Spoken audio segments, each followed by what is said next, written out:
Hi, my name is Jay Rothman. I am the host of the show. Welcome to Real Men, Real Talk, Live.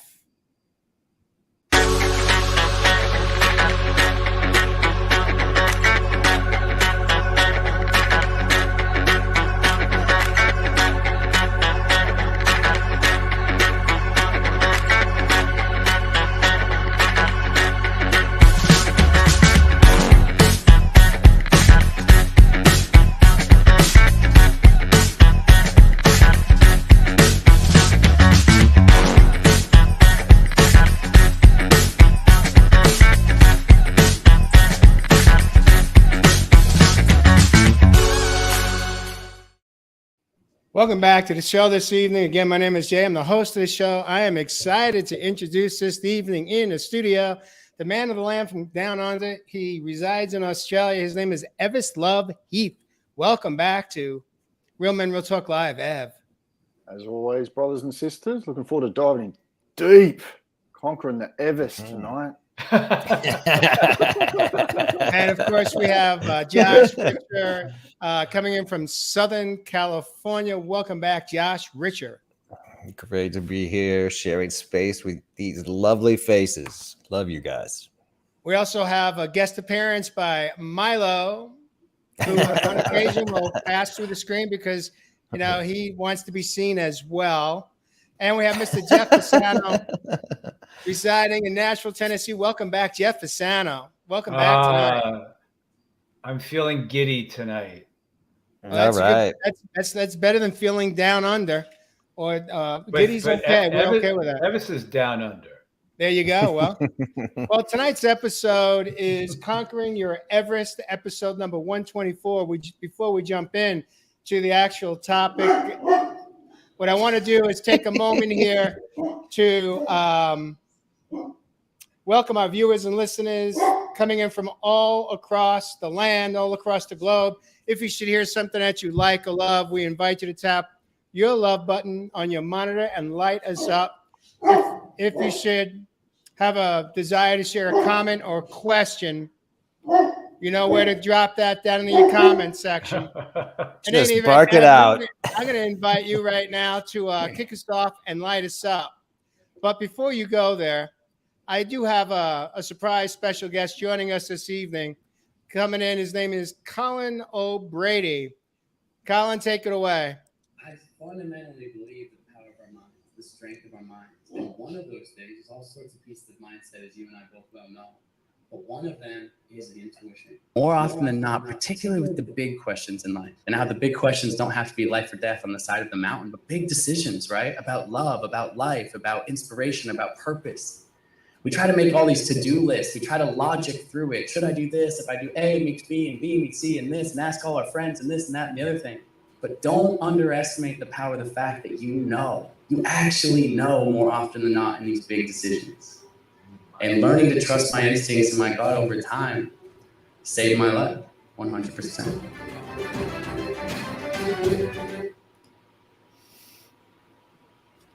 Ev, I'm going to invite you to light us up, warm us up, and break down what you heard Colin say in that opening podcast with Ed Milet. Tonight's show is about conquering your Everest. We will be taking you on a journey to help discover yourself. We will dive into the true essence of how to conquer our own Mount Everest. Ev, what did you make of what Colin shared right now? Yeah, my brother. Looking forward to diving in deep with our brothers and sisters on the other side of the pond. If you're here in the land down under, as always, from the bottom of our hearts, thank you. And we're talking about conquering the Everest. Maybe even myself, the Everest. Bit of a joke going on in the green room with the brothers. And look, what does that Everest or Everest mean to you, my brothers and sisters? Now, what we've heard, what Colin's just mentioned there, is really diving in deep about this beautiful thing we call our mindset and how we can really achieve some of these goals, these deepest desires, intentions within our lives, and how we can overcome some of the obstacles and challenges that may be in front of being able to achieve those. Now, I listened to that particular podcast the other day. I haven't actually watched it, but I did listen to it. And it really is packed with so many tools that we could all really use, being able to accomplish some of these things that I'm talking about. One of the things for me, being able to accomplish the Everest in my life, it's come in waves. I've found the Everest for me has been physical. It has been able to achieve some of these goals throughout my sporting career. It has been able to achieve some of these goals throughout, obviously I've mentioned touring the world, being able to do some fitness modeling, but it's also been able to achieve some of these more deeper concepts that we talk about, being able to overcome certain habits within our lives, being able to overcome certain belief or BS systems within our lives, or being able to overcome some of these attitudes and assumptions that we create around the world around us, or the person we are, those people around us, and how we fit into that world, but also what we are capable of. Now, to me, what the brother's really talking about, and I really want to dive into this over a few videos myself, is the limitless mindset. I was fortunate enough to do a podcast at the start of the week with a brother here in the land down under, and we actually dived in deep about the success mindset. From that success mindset, what I was talking about was the growth mindset, how we can succeed within our lives and have this growth mindset that is opposite to a fixed mindset that keeps us in these barriers, these walls that don't allow us to achieve some of these goals like our brother Colin's been able to achieve. So for me tonight, diving into this limitless mindset, I really think there's really three things that we can really type in and really discover, even just from, diving in about his podcast. And that is obviously that mindset. It's the motivation to be able to attempt and even be able to achieve some of these things within our lives. But even these methods, or these modalities that help us accomplish these things logically or systematically. So yeah, man, we're going to dive in deep because I know this is going to be on different levels, and I'm looking forward to what my brothers are going to say about conquering the Everest. You're muted, Jay. Thank you for opening us up tonight, Ev. And I want to share with our viewers and listeners that I heard this podcast when it first was released less than 2 weeks ago. And not only did I watch it the first time, but I jumped in to listen to it a second time because I personally found so many amazing nuggets within. And I came away very much riveted, meaning I was inspired. Colin is an amazing storyteller. And I found myself really engaged and relating to so many parts of his story that he shared. But you see, Colin's story is your story, Josh, and he's your story, Jeff, and he's yours and mine, Ev, and he's all of our story. The difference between what he has achieved, he has broken world records. He has summited to the highest mountains in all 7 continents. Many extreme adventures that some would say are impossible, but he's achieved them. And for me, it's less about the physical achievements that he's done. It's more about the lessons learned from each experience, the lessons learned on how he has tapped into something that many of us, if ever, tap into, which is what I refer to as our superpowers from within. We live a basic, pretty, living life at if we put a number on it, 1 to 10, many of us live somewhere between a 1 and a 5. And we never really push ourselves through our self-doubts, through our fears, through pain. And I'm not just talking physical pain, I'm talking the emotional pain that comes through traumas and wounds and shadows from our past experiences in life, to really reach that 9 or 10 to overcome, because we're stuck in the muck of our self-imposed limitations. And so, for me, he inspired me because that interview got me to reflect on what were my own Everests. And before we go there, I'm going to invite all of us to share 2, 3, or 4 of your own Everest, and what were the lessons that you learned from each one of them. But I wanted to open it up to you, Josh, to share from your perspective, what were your takeaways from listening today to Colin's interview with Ed Milet? It was that relationship to pain and fear, because we all have it. We all have it in those moments when we're pushing past something that previously we didn't think we were capable of or able to do. And for me, it's the moment when we are doubting ourselves, when we are saying, I don't know if I'm capable of doing this. I've never been to this place before, or I have no model in my life. I have no confidence to draw from. I have no experience in this new area. And what we do in that moment really defines what we're able to achieve after that. And I'm very familiar with this space of questioning. And there are those insecure parts of ourselves where we're like, I don't think I can do this. I don't think I have the courage. I don't think I have the strength. I don't think I have. And I've climbed mountains as well. And I've been to that moment physically, like you were talking about, Ev. But I've also been in that moment hundreds of times in film and TV when I'm called upon building and creating something from the script that's never been brought into the world. And this thing has to perform in front of hundreds of people and not fail. And I've gotten really comfortable in that space of discomfort where somebody asks me, how are you going to do this? And I can literally say, I have no fucking clue, but it's going to be awesome. And because I've been able to do it so many times, I can draw from that the strength of that experience. Even though I've never done this specific thing before, I can draw from my past now. And I'm really lucky to have had that in film and TV and to have been pushed to do that hundreds and hundreds and hundreds of times in that space of the unknown, in the face of fear, where I'm like, wow, I don't know if I could pull this off. But last time I did, and the time before I did, so maybe, just maybe, I can push through this fear again too and achieve something that I didn't think I could previously. So that's what it meant to me. Beautiful. But Josh, isn't it the key? You said it. You're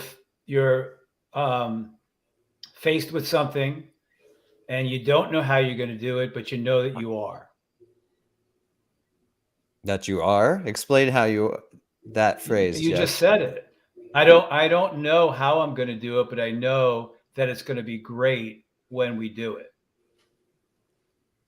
So there's that knowing inside, the going to the knowing inside, moving from our heads where all the doubt and conditioning and programming is in our head, in our head, in our head.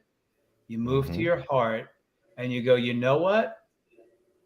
I'm going to bank on me, my talents, gifts, and abilities, and what I know and my experience. I'm not quite sure how this is going to happen, but I know I'm going to kick ass and it's going to be great. You just said it. So it's about moving from our heads to our hearts into that knowingness that's inside of us. We're changing the dialogue in the moment.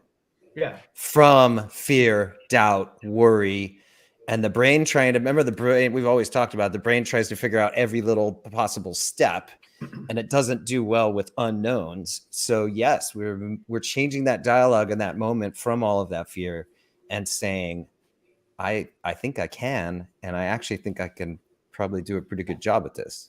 All right. So here's the question, and this is for Josh, you or Jeff, or both of you. What you're talking about, is this the knowing that you're referring to? Is it an egoic knowing, or is it coming from a deeper part of self that I love to call the soul? Yep. Where's it coming from? It's ego is in your mind. It's like it's in here. a knowing. You tap into a knowing because it's on our soul path. It's in our soul plan. When you move through that and you have that knowing inside, you just move towards it, and you allow your talents, gifts, and abilities and who you are to take over, and it flows. That But knowing. how about? Go ahead, Josh. Oh, you can finish your thought. I'm sorry, Jeff. No, it's just an inner knowing that you have, and Josh, you have that.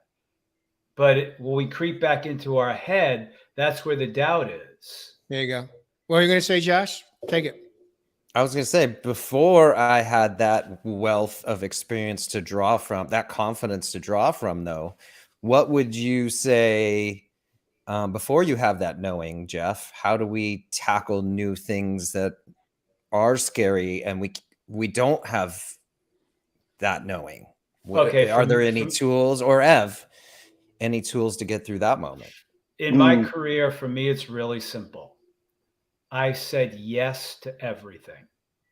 Even when that doubt would creep in, I said yes. And I just went for it. If it didn't work out, it didn't work out. If it did work out, I followed that yes. I have very rarely said no to anything in my photo career.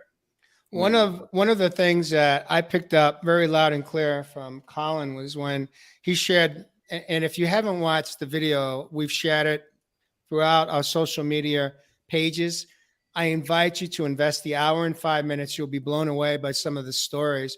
But one story in particular that stood out was he was 20 hours from reaching the peak of K2, which is, I believe it's the second highest mountain in the world, and he was in a tent with a bunch of other people that were attempting to make it to the summit as well.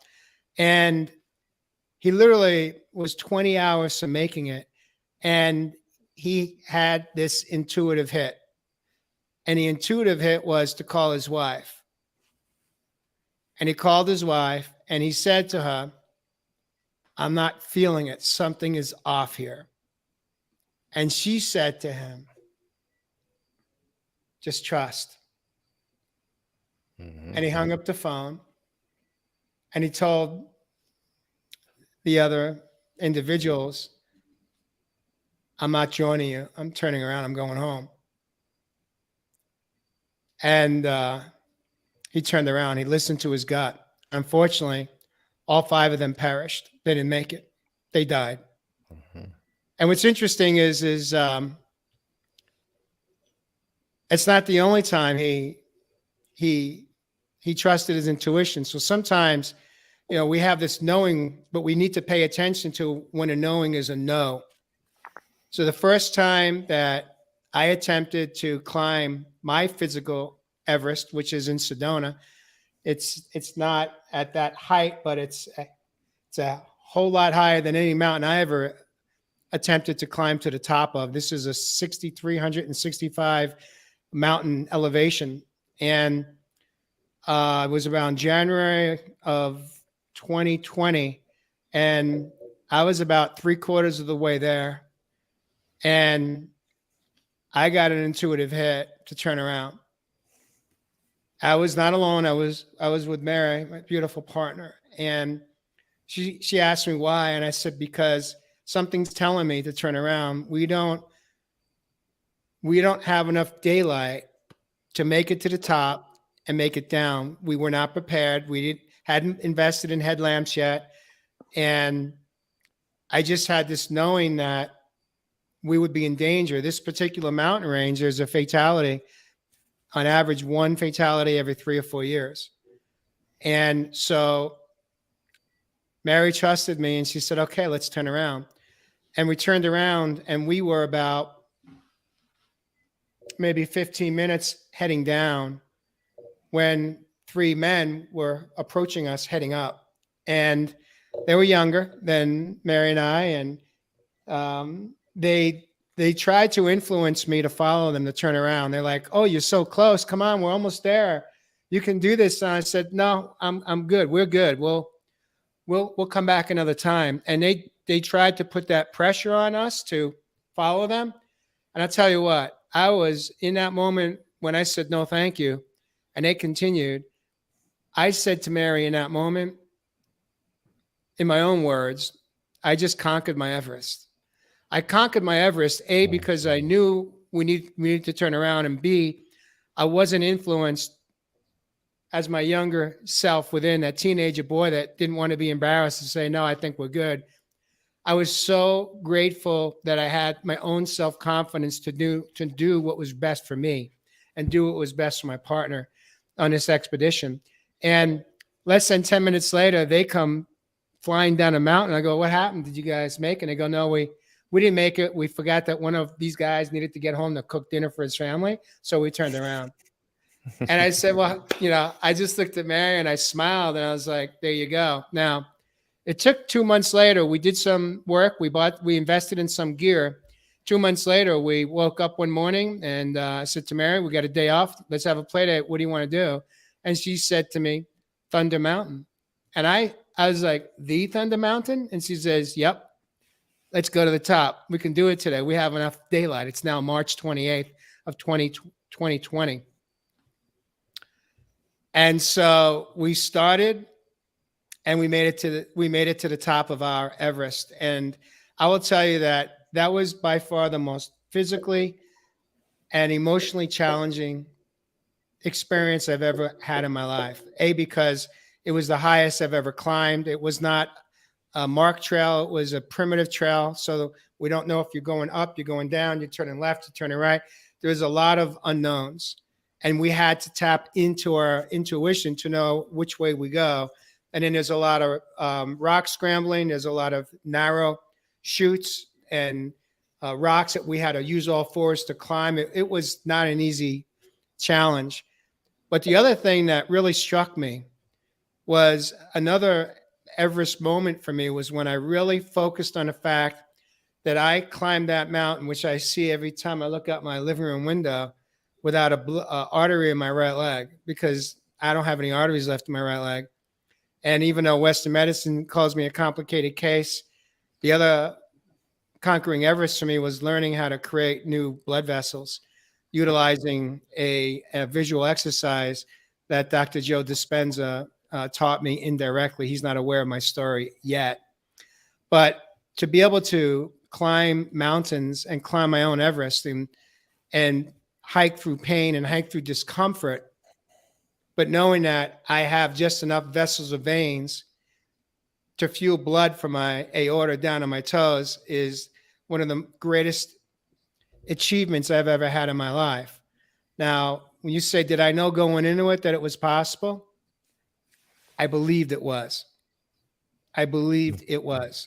And so I paid attention. And so I want to invite you, Ev, to share from your perspective, what has been your greatest conquering of Everest in your life?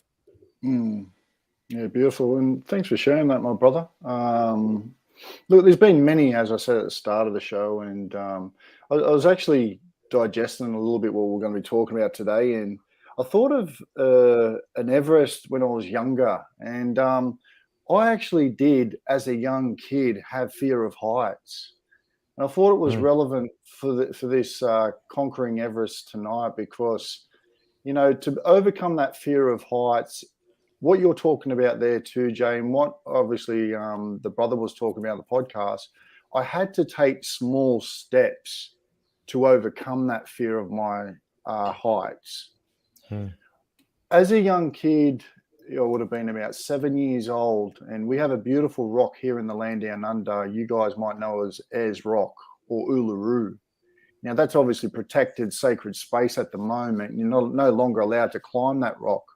But I remember as that 7-year-old, us and the family, a couple of cousins, aunties and uncles, we all started walking up that rock. And I remember getting up about halfway as the 7-year-old boy, and I looked back behind me, and my heart just started pounding.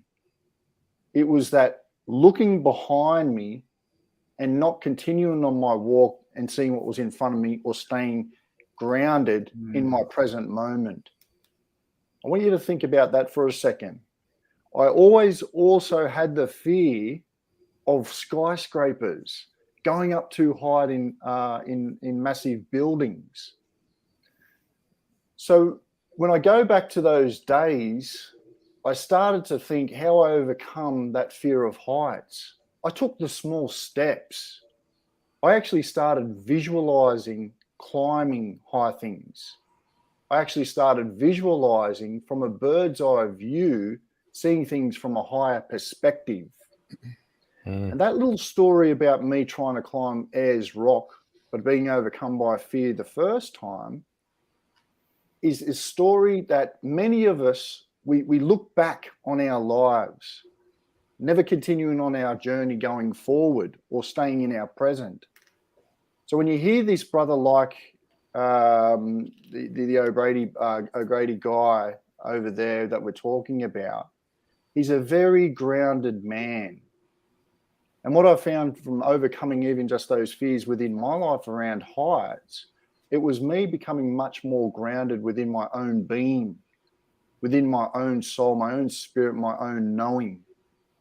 Now, over time, obviously as those small steps, I would actually jump up on flying foxes. I don't know if you know what they are, but they're like a swing and you can go across certain places from A to B. And so these were at different heights, at different places I was going. So I was slowly, with those small steps, overcoming that fear of my heights. So yeah, man, that was one thing that really tapped into me when I was thinking about the show tonight, and one fear that I was able to overcome, particularly around conquering the Everest in my life. And we both shared Everest from a standpoint of our own fears around height and the physical aspect of it. Of course, what you really tapped into was the emotional. There's other type of Everest that we achieve, and it doesn't have to do with physically climbing height. It just has to do with stepping into our own inner courage. So, Jeff, I want to invite you. What was the number one Everest moment that you have experienced in your life that perhaps you didn't think you were ever capable of having the courage to step into? What would that be? What have you conquered, would you say? Moving to the place where I am about how deeply I love myself, where I am right now. It has been the most courageous journey that I have ever taken in my life. The inner journey within, and being courageous to go in and face that wounding, face everything that's in there, face the conditioning and programming that has been in there that says I'm not good enough. It has been, for me, the most courageous journey I've ever taken. And I'm still climbing or moving to that place of accepting myself for who I am, being who I am. I could sit here and tell you all of the great accomplishments and what I've done as a photographer, where I've climbed many, many mountains and done some amazing things. But for me, it was moving into that life through that knowingness and moving to the next stage of my life.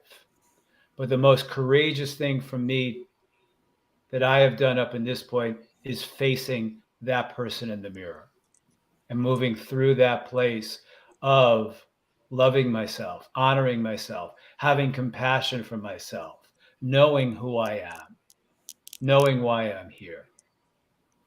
That has been my most courageous thing that I've done in my life up until this moment. Beautiful. I feel you on that one, Jeff. Truly, truly feel you when you say those words. That's beautiful.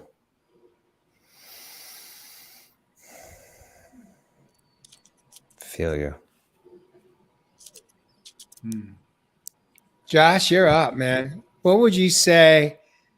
You know, it's hard to kind of pick and pull, but what would be your top Everest that you have conquered in your life? Yeah, I mean, Jeff, you just trumped everything because that's the hardest journey. I've always said I've climbed multiple 14,000 foot peaks, but crossing this 6 inches was the hardest thing I've ever had to do. And learning to turn into self and honoring self and loving self, like you said, Jeff. Yeah, that was so beautifully said.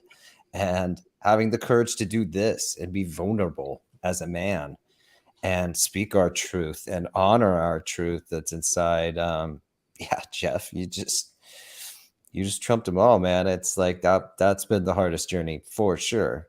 And I feel you on that.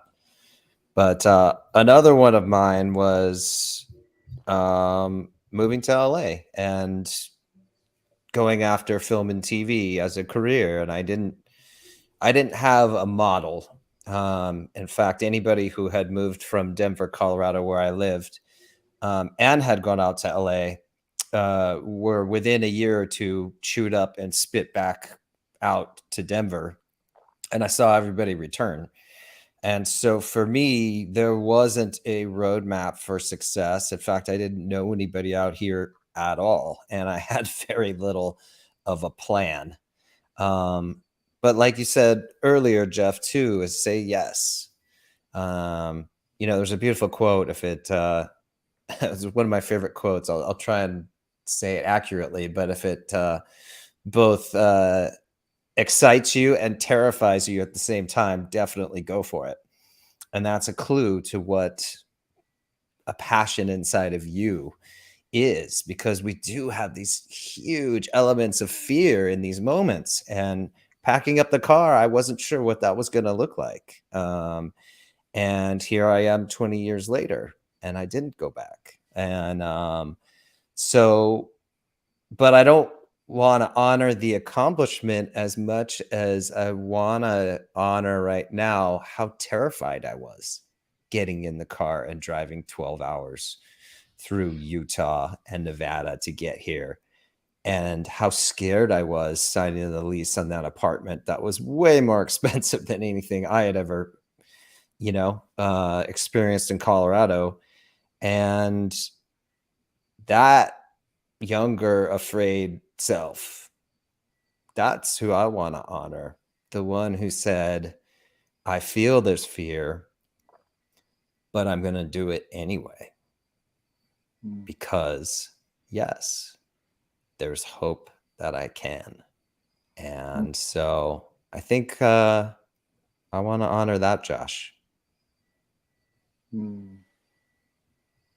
What does that look like?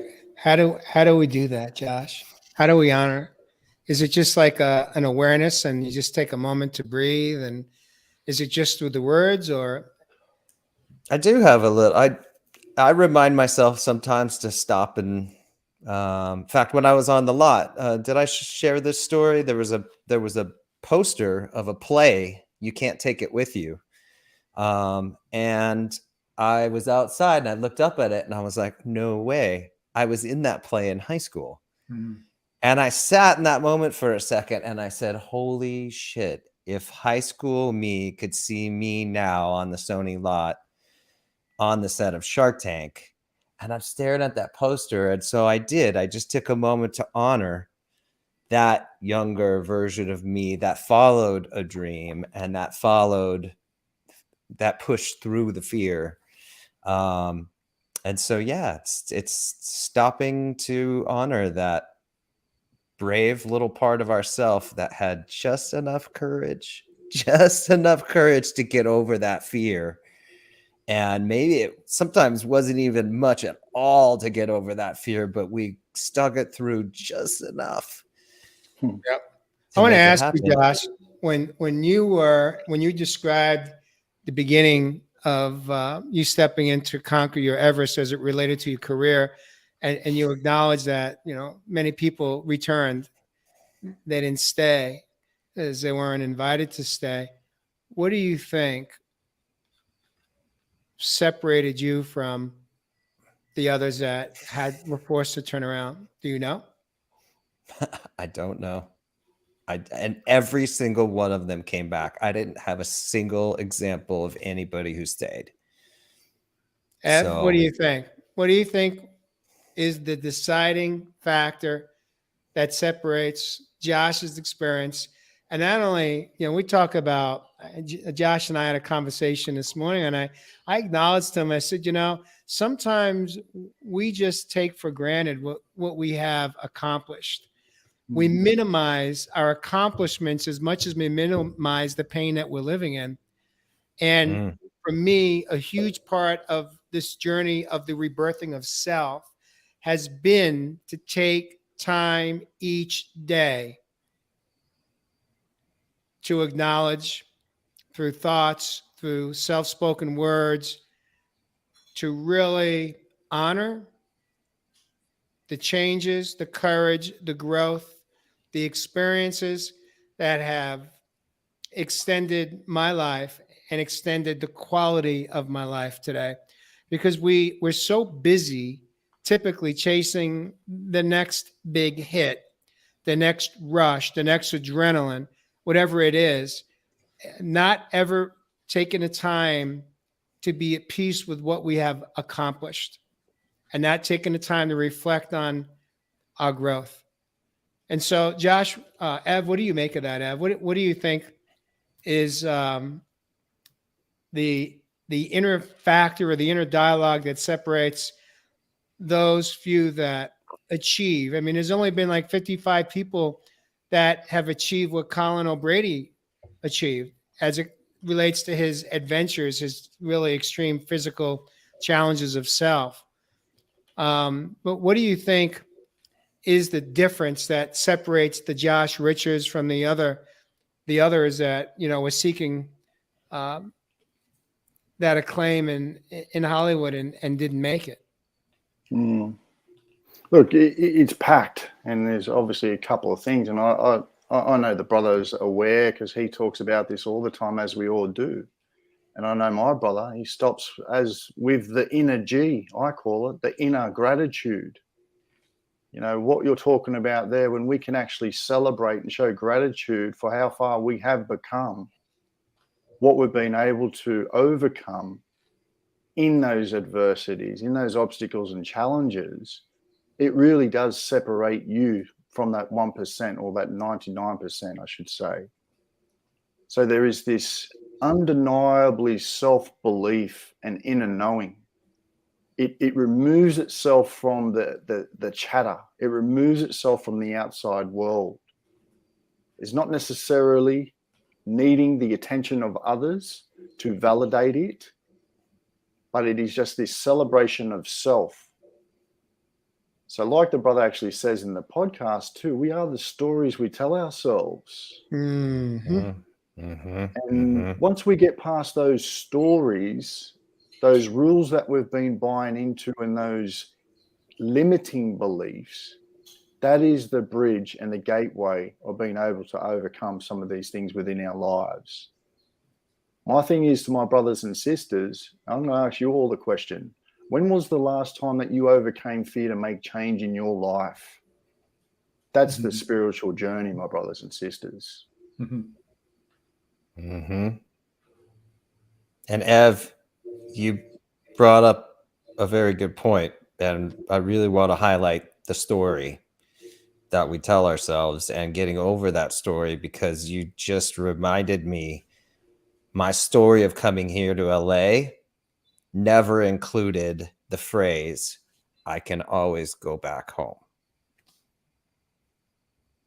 That was not even something. I wasn't 1 foot in, 1 foot out. There wasn't that safety of, well, I can always go home. I came out here with the determination that it was going to happen. And I think that's the story you're talking about. And that was the metaphor that I was talking about when I was going up Ayers Rock. When I was looking back, that's the metaphor. We don't have to look back in the past where we've come from. We can celebrate it, be fully accepting of it. But as long as we're present and we keep looking forward, always going to be sweet. Beautiful, man. I want to share another conquering of Everest that I didn't know was possible. But again, yeah, I mentioned earlier, a lot has to do with how strong is our why. You know, if we're coasting at a 3, 4, 5 in our life, and we're just getting by, and we're not um, we're not seeking to push ourselves to really define what are our limits, we never really know. So that's how we don't tap into our inner superpowers to even have an understanding of how strong we can be. So when I decided to jump into a extended water fast back in 2018, I had never done it before. I had no idea if I can go through one day. But when I made the conscious decision to go for it, and my intention that I set was 30 days with no food, as each day passed, I got stronger. As each day passed, I was blown away that I was able to conquer that Everest. Now, I made it through the first 7 days. I made it through the second 7 days. I was now at the end of my third week. And I just completed day 19.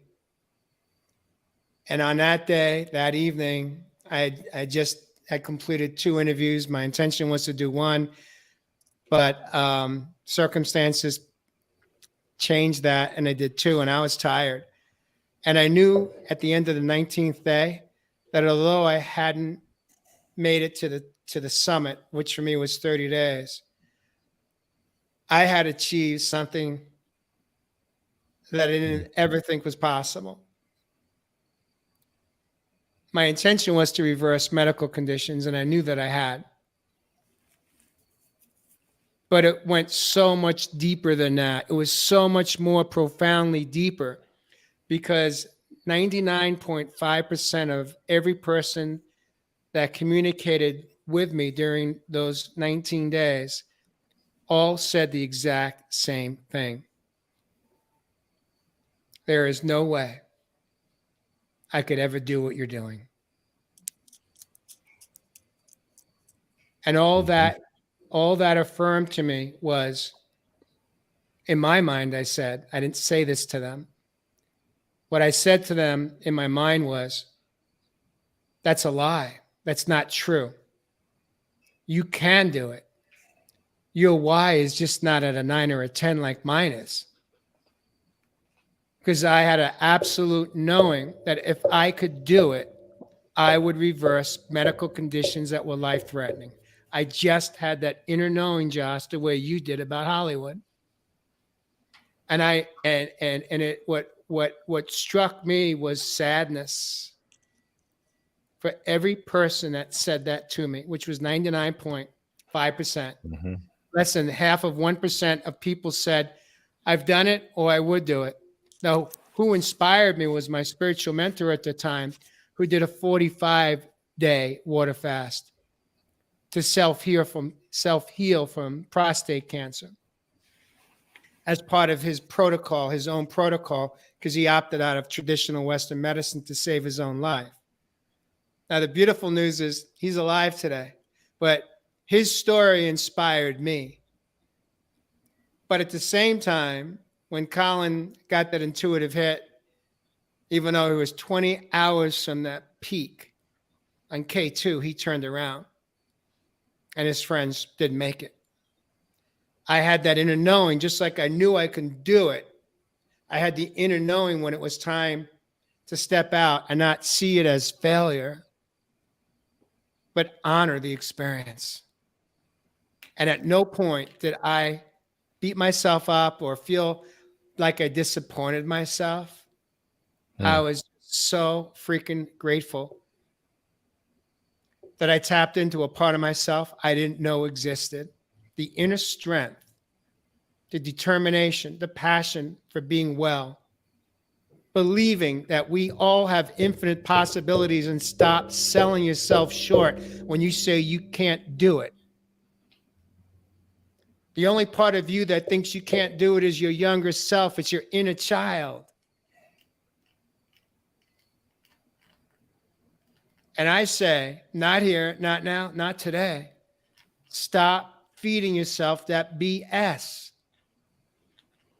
Tap into your 8, 9s, and 10s. Tap into the part of you that you have never experienced in your life. It's called your inner superpowers. And watch your life change before your eyes. Watch the love for yourself explode. Watch the respect and honor that you gain by learning that you have infinite possibilities to achieve things that you have said is impossible to do. What do you make of that, Ev? Oh, man. I want to hear what Jeff, I'm just in bliss mode, my brother. What do you feel, Jeff? Oh, he's passing the baton. I like that. Passing the baton. My brother's quiet over there, man. Yeah, you know what I'm thinking about? A lot of different things. The key to it is paying attention to what we're feeling. If you want to make a choice, I mean, it's like Ev's just said earlier, changing your life. I mean, you look at your life now, I want to change my life. I mean, you could look at this dude, Colin, and go, wow, he climbed a few mountains, and that's fantastic. The key to that is, how does that make you feel about your own life? I mean, yeah, I have a friend who climbed Mount Everest, and that was his choice to do it. The key to it is looking at our own lives. We don't have to do these amazing, incredible feats in our life. It could be as simple as changing our life from where we are right now, and that could be your Everest. There you go. Mm-hmm. Mm-hmm. It could be as simple as that. This dude decided to climb some mountains. Cool. That's great. All right. Where are you in your life right now that you're unhappy with your life? That you realize there needs to be a change in my life? And why? And if you're struggling to change, even that the life that you're living, like the life that I was living in the corporate world for 18 years, I was miserable. I made the change because I knew I needed to make a change, but I was never frightened of making that change. The key is if you're looking at your life right now and you're enjoying your life, that's great. And if that is your Everest that keeps on moving forward, I'm enjoying my life. I'm enjoying who I am. I'm loving who I am. I don't have to run out and do some great feat, travel to 25 countries, or do anything magnificent. You know why? Because I'm enjoying my life. I'm enjoying who I am right now. On the other hand, if you're looking at your life right now and saying, you know what? I need to change something, but I'm having a challenge in making that shift and change. What is it? What is the challenge? The challenge is in your mind, is in our minds through the conditioning. We're in comfort zone. So you want to move out of a comfort zone and shift and change your life. I've done it many times in my life. I've moved from New York to LA to Nashville without batting an eye and just doing it because I knew I needed to shift and change my life. So your Everest could be that moment that says, I now want to shift gears and change my life. Mm-hmm. If that's true, what is holding me back from doing that? Mm-hmm. For most of us, it's probably the 4-letter word that begins with the letter F. It's fear. I think the first Everest that I experienced was when I made the choice to exit out of my 30-year marriage. That was by far the most scariest fear rage experience. And it took me almost a decade to have the courage to conquer that Everest. And for me, I didn't have the courage to do it while I still was, the damage hadn't progressed, at least physically in my body. I had to get hit with a sledgehammer, and the hammer didn't hit me hard enough because I was in so much inner fear around all of the things that projecting out what it would look like on the other side of a divorce. And the truth is every one of those fear-based thoughts that passed through between 6 or 8 inches here, they all unfolded. Every single one of them happened. Not because I wished it, but because I knew it was a strong possibility. And that's what kept me in a very harmful, hurtful, toxic relationship for both of us. But here's the truth of that conquering that Everest is what I learned, that on the back end of it, even though my worst fears all unfolded as part of the fallout, I not only survived it, but I learned how to thrive in my life. I learned how to rise above all of that pain. And some of it's still, it's still there. The relationship with the 3 sons is still compromised, may be that way forever. I don't know. But I get to practice patience. I get to practice acceptance. I get to practice understanding that we all have our own soul journey to go through in life. And they're gonna all, if not already facing their own Everest to conquer. But I share this story with you because it's really important to understand that if you're facing a very, very daunting, fear-based life decision, understand that even if the worst case scenario unfolds, which is all 4 of them happened for me, I still was able to navigate through it. I still walked through it. And what got me through it are 3 words. Well, 4 words. Dignity and grace. And then trusting. But that was the first Everest that I conquered in my life, truly, at age 54. And that just gave me, I guess, confidence on some level, or it just kind of led me to all of these others that I shared with you tonight. Josh, I want to invite you. Any other Everest that come to mind that you've conquered, that you learned about yourself that you didn't know that you had the power to within to accomplish? Sure. I've had plenty. But yeah, beautiful share, Jay. And I mean, one of mine too was a horrific breakup. And like you said as well, everything that could have gone wrong did, and it was horrific, and it was brutal, and it was ugly, and it was everything that I was afraid it was going to be. However, now being in a healthy example of a supportive relationship, would I go through that pain 100 times again to have what I have now? Yes. Mm-hmm. Yes. And so, but back then I didn't know. And that's the thing. It's like I didn't have the knowing of how good it could be. It was just the hope that maybe it's better. Maybe a relationship is more than just deep friendship. Maybe a relationship can be supportive and loving, and I can be held in a beautiful space of honoring, and I can feel safe to express my emotions, and I can feel safe to talk about my thoughts, feelings, and that would be celebrated and okay. But I didn't know. I didn't have an example of that either. But I followed my heart and trusted that it was out there. And sure, it took me another 10, 12 years to realize it, but it's worth it. It's worth it. Every time we follow, we're never wrong when we follow our heart. And we're never wrong when we trust that little voice inside of us and we believe even just a little bit harder to make it through. So, yeah.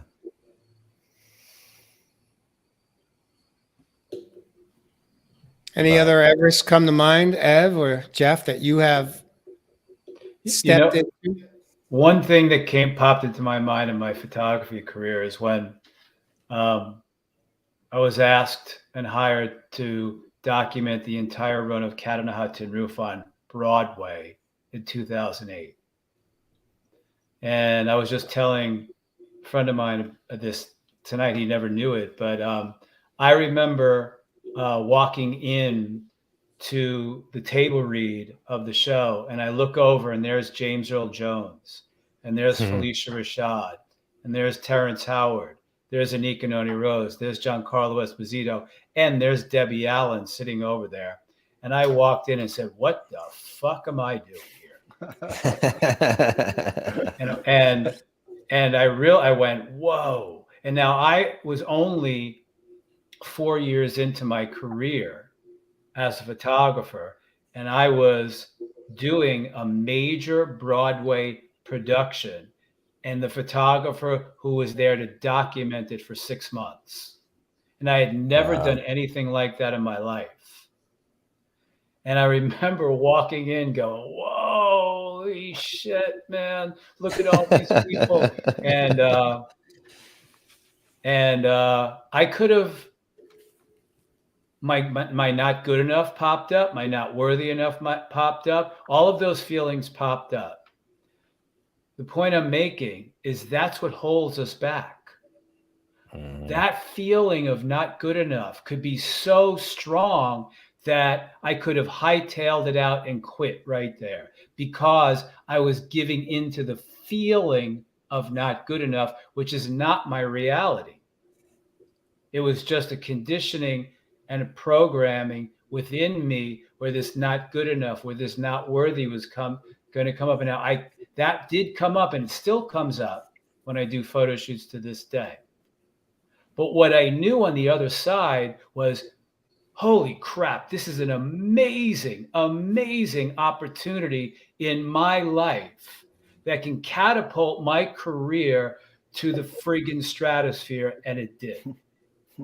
And I got better and better and better and better and better as I went along. And I was a totally different person 6 months later. I was a much more confident person. I was a much more confident photographer. And I was hanging out with Diana Ross and Aretha Franklin and all of these types of people who were coming and photographing Morgan Freeman. They were all coming in and out of that place, and I was the photographer. Now, if I gave in to feeling not good enough and that feeling coming up so strong, that feeling of not worthy enough, that was so strong coming up, if I gave into that, which is just the wounding of the child inside of us, and not looked at the other opportunities of life, not to mention photographer, but this life experience that I was going to have for the next 6 months, and on top of it, getting paid for it, I would have exited stage left out of that theater. The point is, folks, that's what's holding us back. As that dude Colin said, the story we tell ourselves. That's what he's talking about. The story that we're telling ourselves through our conditioning and programming and wounding is, I'm not good enough. I'm not worthy enough. I'm not perfect enough. I'm not. Where is that coming from? Pay attention to what comes up that says, I'm not, I'm not, I'm not, I'm not, I'm not. And even if it's there, like Josh said, through the frenzy of your nervous system, if that's happening, the universe in our soul plan, if that knot is so strong, the universe is saying, go and look at that right now because you are. Love that. Jeff Fasano, with what time we have left, I want to invite Ev. Is there been a relationship in your life that you have conquered Everest with? Yeah, That you're- man. yeah. Can you give us an example of what that's looked like for you? Which one, brother? The one that you didn't I've think been was possible to climb, and you reached the peak. I've been able to share, obviously, when I've had those relationship experiences within my life. But, like we say it time and time and show after show, my brothers and sisters. And it's obviously the conquering of my Everest that I've been able to conquer in my lifetime. And that was the relationship with myself. That fear of being alone. This part of my journey, my brothers and sisters, I've been in a lot of solitude. And it is part of this journey, this story that we're talking about. If there's anything that I could always share about, is really to understand and understand that we are never alone. I had to go through those separations in those particular relationships. I had to be so-called abandoned as the little child when I was younger. I had to go through those experiences to now have this full acceptance and this self-love for myself. To always know that no matter what story was playing on the outside world, there was only one story that mattered. And it was my story, the miss story. See, when we can start writing what we want to see out in the world, my brothers and sisters, we start to take in some of these experiences. And no matter what success, accomplishments, or manifestations we're all being able to achieve, it is who we become on the other side of what we've been able to overcome. The magic that you find in all of these stories and all these tales of success and accomplishment, my brothers and sisters, is the resilience. It's you being able to overcome, no matter how many times you feel you've been beaten down, battled or bruised, but you come up stronger, more braver, and with more courage every time. I love that. I love that, Ev. I want to share just real briefly my closing Everest that I want to share, because this isn't my story. This is our story. We all have relationships in our life that have had pain attached to them. Some of them for a lifetime, some of them for a shorter season. But to your point, Ev, if I hadn't conquered the Everest within around the journey of coming home to myself, to learn how to first not hate myself anymore, which I did that for some time, but to like myself and eventually fall in love with my own soul and with that little boy within. And when I was able to finally have the essence of that experience of self-love, I was finally ready to do some healing around the relationships outside of myself, the ones that were important in my life, like my mom, for example. And that is no doubt one of my biggest Everests that I've conquered in just the last couple of years. And I'm so grateful for that. I called my mom just a couple of days ago, just to hear her voice and say, Mom, I'm just so grateful that I'm at peace with our relationship today, and I love you. And That was an Everest that I didn't know if was going to be possible in this lifetime. You know, I was holding on to some deep wounds, some deep hurt, and as was she. You know, it takes two to tango, as they say. But when we do the work and we are committed to first healing the most important relationship, as Ev said, which is the one within us, we then have the capacity to conquer the next Everest, which is a relationship outside of ourselves that is important. And so again, we have the capacity and we have the infinite possibilities to achieve those. We just have to be patient. We just have to be committed. We have to have courage. We have to have compassion.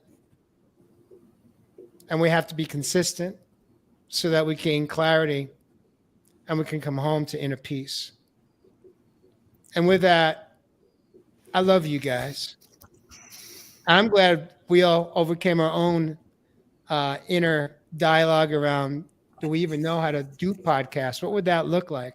This was an Everest. None of us had really done anything like this. And, you know, we're just wrapping up episode 124 tonight.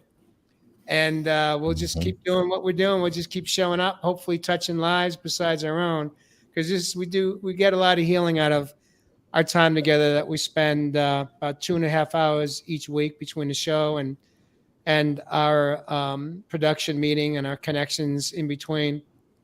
I want to take a moment here to thank our viewers for showing up tonight, right on time, whether you catch us live or on replay. You can find us on our playlist. Our archives are all on YouTube under the playlist. Our YouTube channel at Real Men Real Talk Live. We do broadcast live on LinkedIn, Facebook, and we're delayed on Roku TV and Amazon Fire through Bloom Wellness Channel. And for our viewers, know this is that Mount Everest, we all have it. It's all within us. All we have to do is tap in so that we can have these amazing life experiences.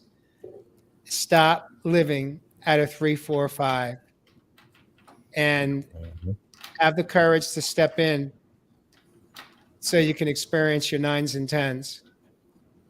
And with that, have a beautiful weekend. Take some time to do some self-care. Get out in nature. Go to a park. Go to a pond. Just go for a walk in the neighborhood. Maybe you'll see a blue jay. Maybe you'll see a cardinal. Maybe you'll see a raven. Maybe you'll see a deer. Maybe you'll just see a hummingbird, something that I never saw in my life until I began my awakening.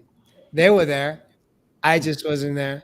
And with that, let's put a pretty bow and call it a wrap for episode 124. I love you guys. We'll see you next week.